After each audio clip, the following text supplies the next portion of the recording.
Happy New Year, and welcome to Something Rhymes with Purple. I'm Gyles Brandreth, and I'm joined as ever, week in, week out, by my friend and the world's favourite lexicographer. It's Susie Dent. Susie, Happy New Year to you. Happy New Year to you, Gyles. Lovely to see you on my screen. We can see each other on screens. Susie is in Oxford in England. I'm in London in England. But we're speaking to the world because for us, one of the great joys of Something Rhymes with Purple is that we've somehow managed to create a community, which we feel is more of a family than a community, literally stretching around the globe. So wherever you are listening to this, thank you for spending time with us. We really appreciate your company, and we also appreciate your input. What we thought we'd do today, to begin the new year, is actually take ourselves through a day, our day, your day, everybody's day, from dawn till dusk, and explore some of the words to do with daytime and the passing of time during the day, and also some of the things that we get up to during the day. And because this is a new year, do you have New Year resolutions that you want to share with us? And we can monitor how they're going as the year goes by. But do you, Susie, have New Year resolutions? Do you always start the year with New Year resolutions? No, I gave up New Year's resolutions ages ago. The one that always crops up in my head, but I never managed to quite fulfill it, is to not worry so much. So if you ask me for my resolution, it will always be that one. And I just need to work on it. And how does one work on not worrying so much? I don't know, because the sort of general response is people say, well, it's not happened yet, so, there's no point in worrying about it, or worrying doesn't help. And I know all of that rationally, but, people saying worrying is not going to help you does not, in my mind at least, does not particularly get rid of the worry. So there are lots of things I can do. Walking is absolutely brilliant. Going for long cycle rides, I need to do more of that. So all the usual stuff, exercising, etc. How about you? What have you decided? Well, in terms of worry, work is for me the solution to everything. And I know Our lovely producer was saying to us earlier, Lawrence, it's still holiday time for many people. All the fun things you can do, be relaxed, don't be at work. But for me, I rather agree with the late, great Noel Coward, who believed that work, as a rule, is more fun than fun. And that's my experience too. Does that mean, I know you say that work defines you and you genuinely never stop. I mean, I don't think our listeners will appreciate quite how much you do. I can't remember a day where you just said, I had a nice day chilling. Well, you wouldn't say chilling anyway, but I had a nice day relaxing, because that's just not you. So does that mean actually that holiday time is quite stressful for you? Yes, that's a very, very good point. Holiday time is quite stressful. In the old days, I used to contrive, for example, always to be working at Christmas. I mean, right from 50 years ago, my wife and I, our first Christmas after university, there was a new radio station in Britain called LBC. It was our first Christmas. And we volunteered to be the Christmas Day presenters. We chose to go in to do a Christmas Day show. And so I've worked on radio on Christmas Day, on television on Christmas Day. I've been in pantomime, where you really are working hard at Christmas, not on Christmas Day itself, but on Boxing Day, often doing 3 shows. So I like that. This year, New Year, I'm going to write a book, a big book. I've signed up a contract to do a big book, and I'm really looking forward to it. And I believe in hitting the ground running. I rather envy writers of an earlier generation, people like Somerset Maugham and Noel Coward, who would wake up very early and would start working at about 6 or 7 in the morning, and would really work until lunchtime, because then they could have a drink and a snooze and unwind for the rest of the day, maybe rereading the work they'd done in the morning before starting again early the next day. But I think work is a good thing. It's a great distraction. But I'm very lucky, because the work I do is not what you'd call real work. I'm not actually, digging holes in the ground, doing anything useful. I'm just popping up on radio and television, writing books, making speeches. It is more fun than fun, in my experience. You mentioned a word there, and this is what the show is about, language and the roots of language. You said I wouldn't use the word chilling for chilling out. I know what the expression means. But given that chilling is something cold, what's the origin of chilling? I think it's simply the idea that you just slow down, so you don't have the heat of activity. You are simply playing it cool. And cool, if you remember, has been an adjective meaning, an adjective of approval, meaning great, wonderful, or just right. For a very, very long time, came to the fore in the jazz era of the 1940s, but actually has been recorded since English public school days in the late 19th century. So I think it's that idea. But it's funny, isn't it? I mean, well, should we start with waking up? Please. Should we start with the vocabulary of waking up? If you put on an alarm clock, I don't know if you exist with an alarm, but I do during the week, then you are woken by one of two things. One is an Exburger factor, which is a very old and posh term for something that wakes you up, an alarm. Exburger factor? I've never heard of that. Exburger factor, yes, I know. I don't think anyone's really going to use it, but it's nice to know that they had this kind of early wake-up call, even if it wasn't a digital one, many, many centuries ago. And it's as in expurgation, is it? That's the word. It's not I remember I thought it was ex-burger, as in hamburger. It's expurgation. Oh, no, expurg, yes. So you're expurging sleep, or? Yes, your rest, I think. You are simply being roused and kind of called to action. So do you remember that alarm itself goes back to the Italian alla arme, to arms, because it was a cry to rouse soldiers and tell them that they needed quickly to arm themselves to face an impending attack. And another thing that might wake you up is a jock, which is a lovely old dialect word. A jock is something that disturbs your domestic peace, which in my eyes is actually an alarm clock. I mean, does anyone like the sound of an alarm clock? It's just, no matter what notes you choose on your phone, and I use my phone, it's never going to be a pleasant sound. So jock, I think, particularly useful when you've got small kids bouncing on your bed very early in the morning. Jock. Is there a reason why the word is jock? I think it actually was originally a jobbly cock, so it's a good job we don't say that anymore, but it was to do with a cockerel rousing you a little bit too early in the morning. Well, that's people who lived in the country. I mean, when I go to the country, the silence is what wakes me up. I can't bear it. Birdsong, I'm not really into that. I live in London, and therefore I'm towards Heathrow Airport, and it's the aeroplanes that wake me up from 6 a.m. And they're reasonably low when they get to me, but when they get near Heathrow, they're going virtually over Windsor Castle. And the Queen, apparently, whose main home now is Windsor Castle, can actually tell from the sound which aeroplane it is, and does it as kind of party piece.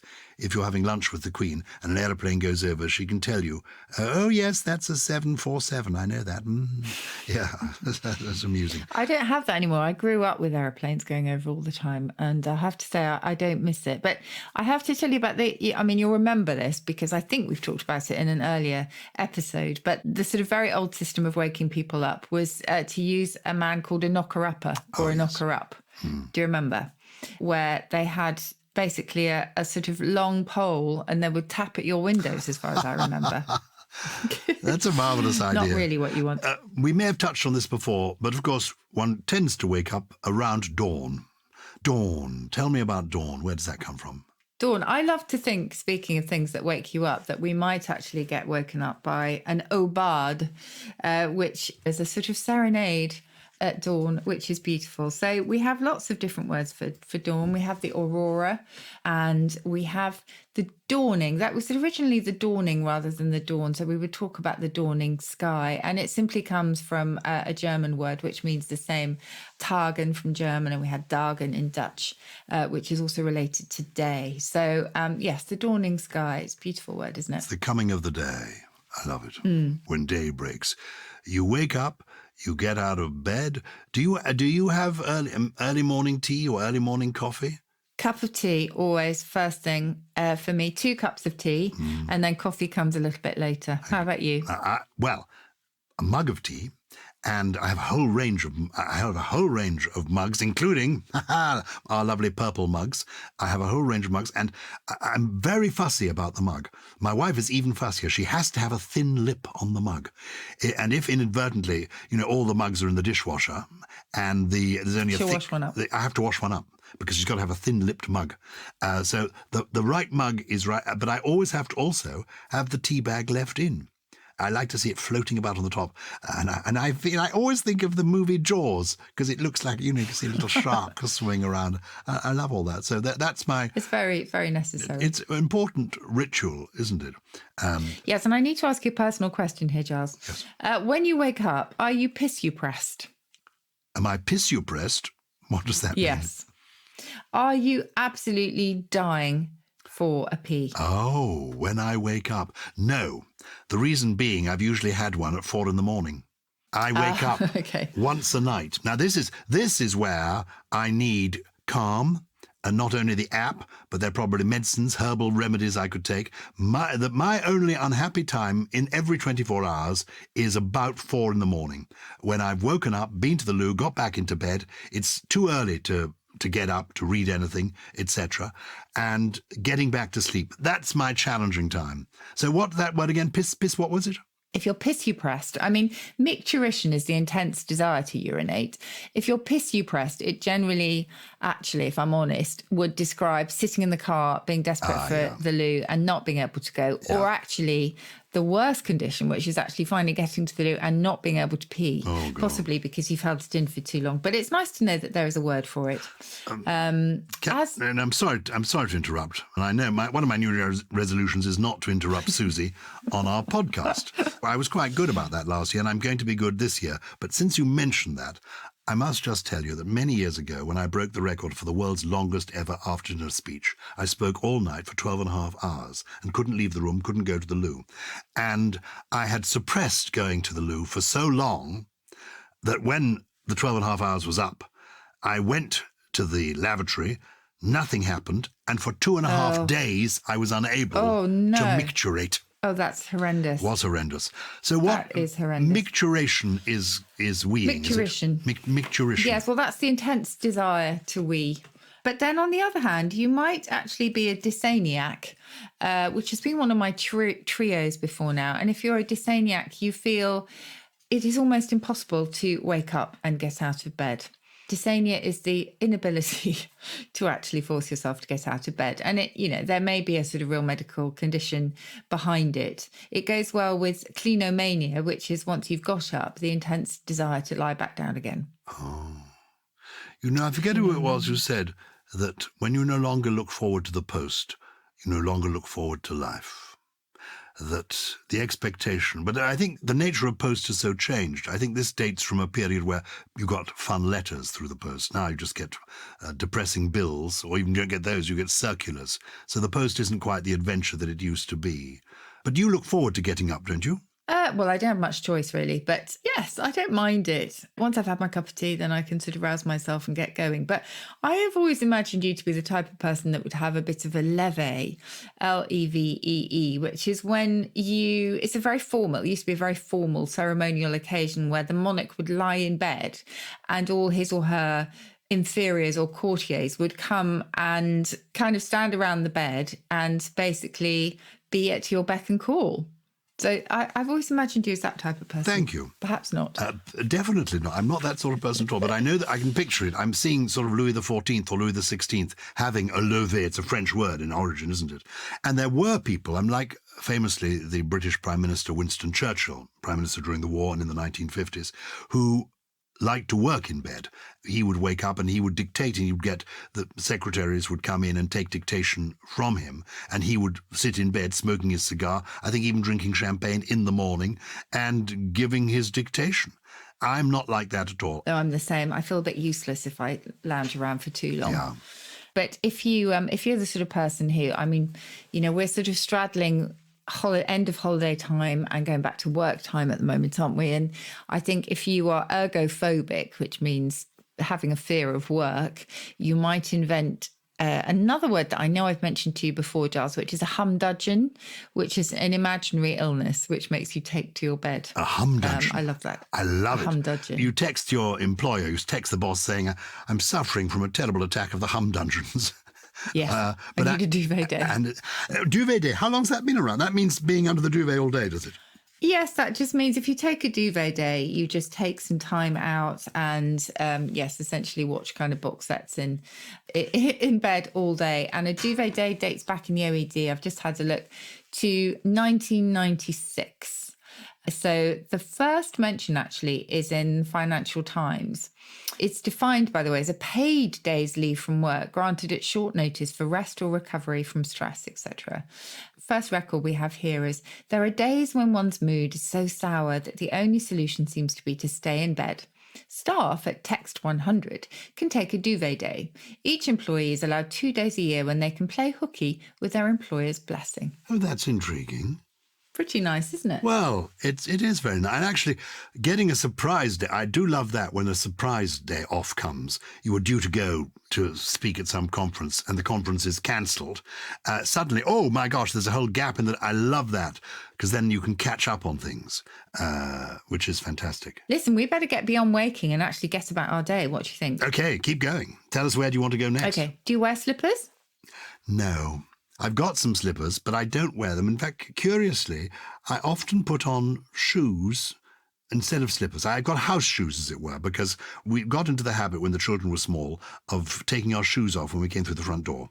So we've got sort of indoor shoes. Do you wear slippers? And why are they called slippers? No, likewise. You slip them on, I suppose. You slip them on, yes. But they used to be called pantoffels, which in German you will still find Pantoffel as your slippers, or Pantoffeln. Pantoffels is a kind of fictional saint, I think, called Saint Pantoufle, who was invented in France in medieval times, so a very long time ago. Nobody quite knows why, but I just love the word pantoufles. Pantoufle is the French word for slippers. Mes pantoufles. It is pantoufle and my pantoffeln, slippers, yeah. Do you wear pyjamas or a nightie? I don't know.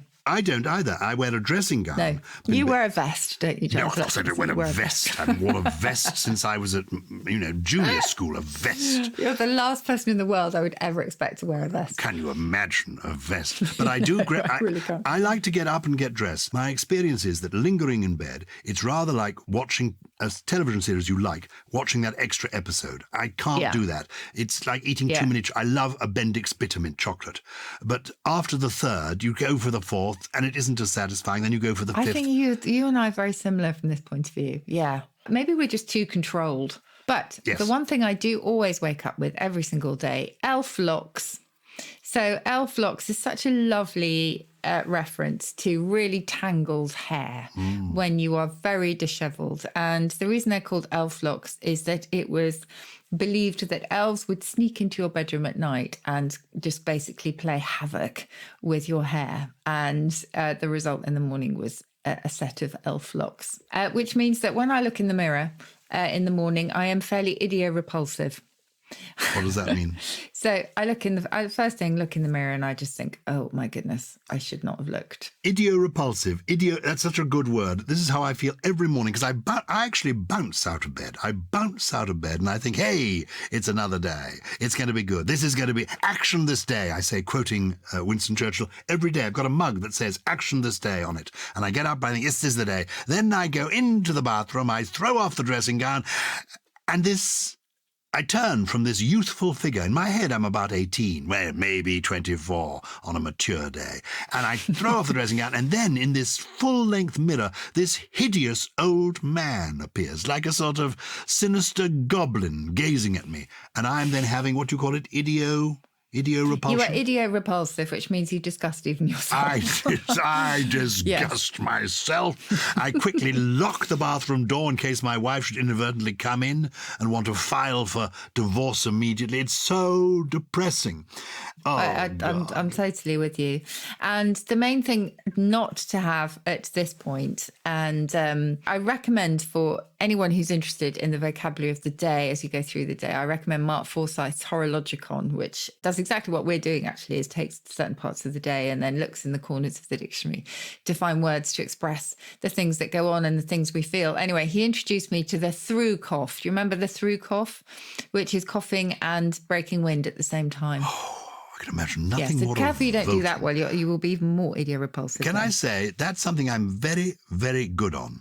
I couldn't live with somebody who broke wind on a regular basis. I said that to Miriam Margolis, who was so proud of her breaking wind capacity. I said, we're never going to live together, Miriam. I know she suggested it once or twice. She has. And I said, it's not going to be for me, because somebody who breaks wind and is proud of it is not. I'm the same.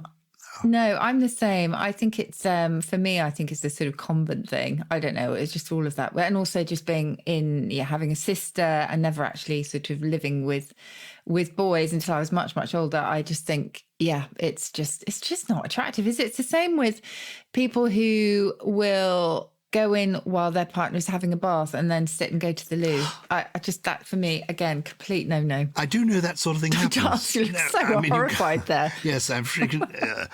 listeners, we are on a screen so we can see each other. The reason we like to be on a screen to see each other so we can actually see when the other one's trying to speak. So, so we don't try and speak over each other. That's the reason that we do it. But I was so horrified by the idea. I do know exactly what you mean. Absolutely not good. Anyway, that kind of gets us nicely to the morning. We are morning people, and I'm with you on that one. And I think repulsion aside, we probably just move and get on with our day. And what are we going to do? We're going to assume it's a work day, or are we going to be at home? Well, we can be both. I mean, I work from home, and increasingly a lot of people do work from home. And what's intriguing to me, they work from home, but I appear on a television program in the UK called This Morning, and the figures have gone up and up and up during lockdown, understandably, more people at home. But they haven't gone down when people are going back to work. So people are still working from home. But people clearly have got the television on in the background while they're working from home. And being a male, I cannot do two things at once. So I cannot listen to the radio. I certainly can't have television on. I can, if I'm doing something that doesn't require absolute focus, I can have the radio on, never the telly. I never have the telly on during the day, but which is a bit ironic given that I work on daytime TV. For me, the treat of the morning is 11s. And I imagine it's so called because it happens traditionally at 11. And that is a little break. Many years ago, before you even joined the Oxford English Dictionary, as I think I've told you before, I was a friend of Dr. Robert Birchfield, who was the editor of the Oxford English Dictionary in the 1970s. And he used to have, in all his staff, I remember, at 11, he made the entire team, because working on the dictionary was quite a solitary occupation, everybody at 11, whether they wanted to or not, had to come down and stand in the corridor with your mug of tea and your digestive biscuit and be there. You could take part in chatting or you could stand on your own. But he felt it was an opportunity for people in the team to meet up for 11s, to mingle. Are there any other words for 11s, that mid-morning break? Yes, there are. I think there is a nuncheon. We remind myself. So nuncheon, nuncheon is actually a drink taken in the afternoon. So that's definitely not what we're talking about. Snatch in 1570, which is a hasty meal or a morsel. But that's riveting. You're snatching some food. Is that where snack comes from? No, but it's the idea of speed with snack, for sure. It's the idea of almost sort of smacking your lips, just as I smacked the microphone there, sorry. Snack, I think you will find in lots of different languages as well. It says, yes. In the German dialect, schnacken is to gasp, to desire, to talk or chatter. But again, the idea of something sort of quick, snappy is behind all of them, I think. We haven't got to lunch yet. We've just been having our 11s. And I'm looking at Susie Dent, who is in her study in Oxford. I can see her on the screen. Have you done your makeup? Do you do makeup in the morning? Not a lot, if I'm honest. So maybe a bit of mascara is about as much as I do if I'm not going on telly. I mean, I do lots of moisturising and that kind of thing, but no, I don't slather on the foundation and things if I'm not working. Are there interesting words associated with the makeup routine? Well, just by looking in the mirror, I mean, going back, we've been talking about repulsion, where you just look at yourself in self-loathing. But do you remember the word grog blossom, which I love? So you might spot a grog blossom or two if you're a drinker, which we're not really, are we, Gyles? But a grog blossom is the kind of spot that pops up in the morning because you've drunk too much, or alternatively, the sort of redness of the nose that comes from habitual drinking. That's a grog blossom. And then you might have some frumples, the crow's feet, or the wrinkles on your face. Yeah, so it's just quite a few things that you might notice when you look in the mirror. But putting on your makeup, I don't know, do you actually wear makeup? I do quite a lot of sort of breakfast time television, and I like it because you go in there and you look a bit bleak and they add a little bit of colour to your face, which I do like. But I've reached the age where actually all I need to do is smile. because I've reached the age where if I'm not smiling, this is very true, for example, of the Queen, who is going to be 96 this year. Amazing. But she's got one of those faces that when in repose, it looks quite grumpy. And I realise that I look quite morose. I mean, often in the street, people say, shout out, cheer up, mate. It's not that bad.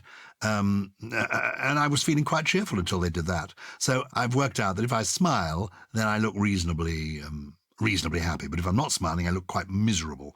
The bags under the eye, I want it all covered up. Yes. Okay. So you need quite a lot of foundation on a good day then. Yeah, I do. I think in Shakespearean times that was called surfle, S-U-R-F-L-E. I might be making that up. I'm going to look that up. Also people wore makeup in earlier times to cover the plague and scrofula, diseases that had made their skins pockmarked and all that. Yes, exactly. Yes, surfle was just overall embellishment. It could be decorative embellishment on clothes, but also on your face. There is, obviously there's pucker paint for your lipstick, blush and rouge for your blusher.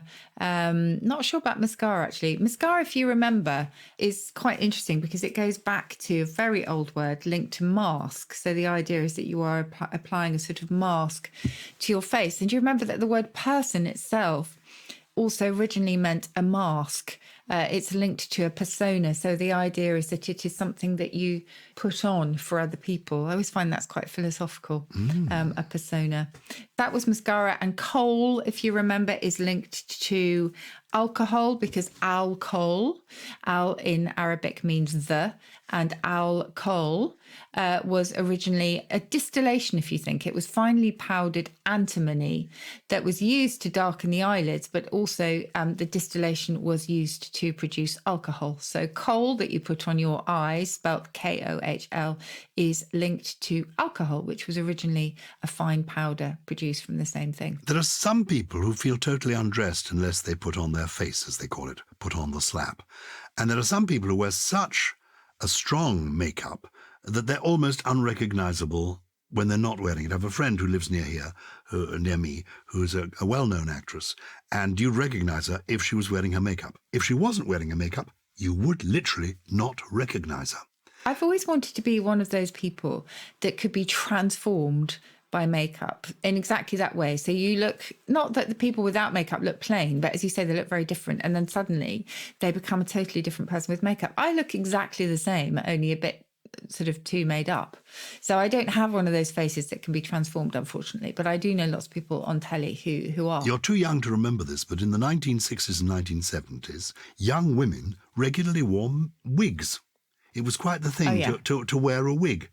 I was lucky enough to work with the late, great Dame Barbara Windsor, who was a lovely person and a most brilliant entertainer and a fine actress as well. And she had a whole range of wigs for sort of every time of the day, every mood, every situation. And she always wore a wig. You never saw her. And that was just, she wasn't complete till she put her wig on. Oh, I didn't know that. Okay. I made a terrible mistake many years ago. I interviewed the great Dame Joan Collins, of whom I'm a huge admirer. What an achiever, what a lady, what a goer, what a star. And still, I know this is not everything, but still just looks exactly the same. I mean, decades later. She does look exactly the same. And she does occasionally wear a wig, it must be said. I interviewed her, and the wig was sort of was a little bit too far down her forehead. And I mentioned this when I writing up the interview. And it was not gallant. It was not a good thing to do. I'm embarrassed to be telling you this. Anyway, she was not amused, and quite right too. One shouldn't make personal comments, particularly in my case, given what I need is a wig. How did you say it? How did you put it? I think I described, because I said to her, the photographs are about to be taken, Joan. Maybe, just pull the wig back a bit. Has she spoken to you since? Yes, she has. Okay. She's good news, and her husband Percy is good news. I love that name, Percy. They're good people. In a dark world, we like these shining stars. Okay, we've got our wigs on, we've got our slap on, we're ready to go out into the world if we're commuters. Word commute, what's commuting? Coming and going? Commute actually goes back to a commutation ticket. And a commutation ticket is one that you would buy. Commutation meaning sort of cutting short, if you like, i.e. discounted. So that was a commutation ticket. And it meant that you travelled regularly, so you would be charged accordingly. And also commutare in Latin meant to exchange, to give one thing in exchange for another. You commute to work, you get to work if you're working that day, and if you're working in a huge office block, you now have these ridiculous lifts where you have to choose the floor you're going to before when you summon the lift, and then it tells you which lift you're to. Have you come across these lifts? Oh, yes. You can't change your mind when you get into the lift. Big broadcasting companies. Oh. No, and I agree. That BBC have these, don't they? Oh. And they have different music and depending on which lift you go in. Oh, please. So they will already be playing the radio station that you're about to visit. It's very cool. But yes, you go up in the lift or you climb the stairs if you are feeling energetic. And it kind of depends whether or not you are on time or whether you're kind of rushing to get there and yet want to look as if you're not rushing at all. And there's a lovely Italian word, actually, which is called I'm giving it a German pronunciation there, sprezzatura. And sprezzatura is total nonchalance. So it's a kind of casual nonchalance that, you know, you threw everything together and yet you look absolutely immaculate. And even though you've been kind of rushing and scurrying behind the scenes, you turn up and just look as cool as anything. That in Italian is your sprezzatura. People no longer clock in, do they? Or maybe they do still in factories, I don't know. But that was to do with I'm not sure. Clocking in is literally putting a card into a clock. Yes, and then you sit down at your desk. As you say, a lot of them will be at home these days. And it depends what you do. You might spuddle or fudgel. 2 words meaning to look as if you're incredibly busy, but actually you're not doing very much at all. And there are so many. It's quiddling as well, which I love. Quiddling is kind of paying attention to the trivial tasks in order to avoid the important ones. Oh yeah, I'm so guilty of that. At the beginning of the day, too. I do all the easy emails and sort of postpone the difficult stuff. That's called quiddling. Quiddling, yes. I mean, the dialect dictionary is absolutely full of terms for loitering, but quiddling specifically is pretending to look busy while actually not doing very much at all. But there's also niffle-naffling. Give me niffle-naffling. What does niffle-naffling mean? Niffle-naffling is the same thing, really. If I was to look up futz in the dictionary, F-U-T-Z, which is a wonderful word that sounds Yiddish, doesn't it? And in fact, going back to breaking wind, it might go back to the Yiddish farts and to break wind.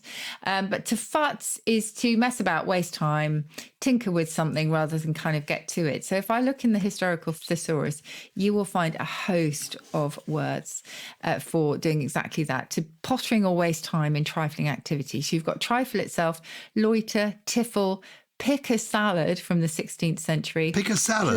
Pick a salad. Yes, that's been going around for 600 years.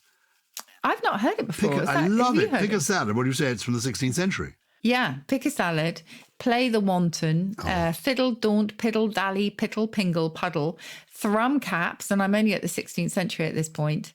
Obviously, we've been doing this for a very long time. It's a poem. Bauble. It's read all those words again slowly. It's a poem. Trifle, loiter, tiff, tiffle, pick a salad, play the wanton, fiddle, daunt, piddle, dally, pittle, pingle, puddle, thrum caps, bauble, meech, pudder, dabble, fan frelouche, dawdle, tiddle, pedal, gamma, quiddle, muddle, niddle, poke, falal, potter, footer, putter, shuffle, piffle, muckabout, tinker, fool around, frivol, slummock, moodle, fart about, plouter, arse about, frig, boondoggle, screw around, bugger about, piss about, dick about, jerk about, fart arse, fanny around, slop, dork, twat about, or back to dick about. That's genius. In the historical thesaurus. I felt that my wife is in the background saying, that's your autobiography, Gyles. Get it to print it up. We'll have it on a tea towel. That's fantastic. What a list of words. I mean, the language is so poetic and expressive, isn't it? Yeah, I'd forgotten about moodling. It's beautiful. It's dawdling aimlessly to moodle. I love To that. moodle, to niffle-naffle, to be a quiddler. I love all those words. Oh, Susie, Dent. I mean, I think it's lunchtime now, so shall we call it a day for today? If you want to hear about afternoon words and evening words, you'll have to wait for another episode of Something Rhymes with Purple, because we've futzed about quite enough for today. We love your contributions, and they're key to Something Rhymes with Purple. And thank you, Purple people from around the world, for keeping in touch. And the first letter is from Chris Cullen, and he's inquiring about a very interesting word, dimpsy. He kindly says the show is essential listening, especially when I'm working in my photography darkroom. In a recent episode, a listener asked if there was a name for pre-dawn light. Well, this is a good day for asking about this. I remember my grandmother referring to it as dimpsy light. I grew up in Edinburgh, but my grandmother, born in 1906, was from Harrogate.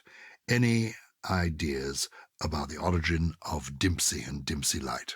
Well, I was intrigued to hear from Chris that actually his grandmother came from Harrogate, because I've only really heard dimpsy from the southwest and particularly from Devon. So it's always in the top 5 of my favourite dialect words. I will always mention dimpsy because it's just so beautiful. And there's something about twilight, isn't there, and twitterlight as it used to be called, that is just gorgeous somehow. It's kind of slippery and elusive and just slightly haunting, which I love. So if you look in the dictionary, and it is recorded in the OED, unlike many, many dialect words, although they're making great inroads there, it is basically thought to be either a version of dim, because the light is dimming, or actually related to dumps. And I mentioned the sort of hauntingness of this time of day and the slight melancholy that might accompany it, perhaps, because they think it might go back to dumps being sort of a low mood, if you like, low spirits. So again, the idea of lowing and things sort of gradually getting darker.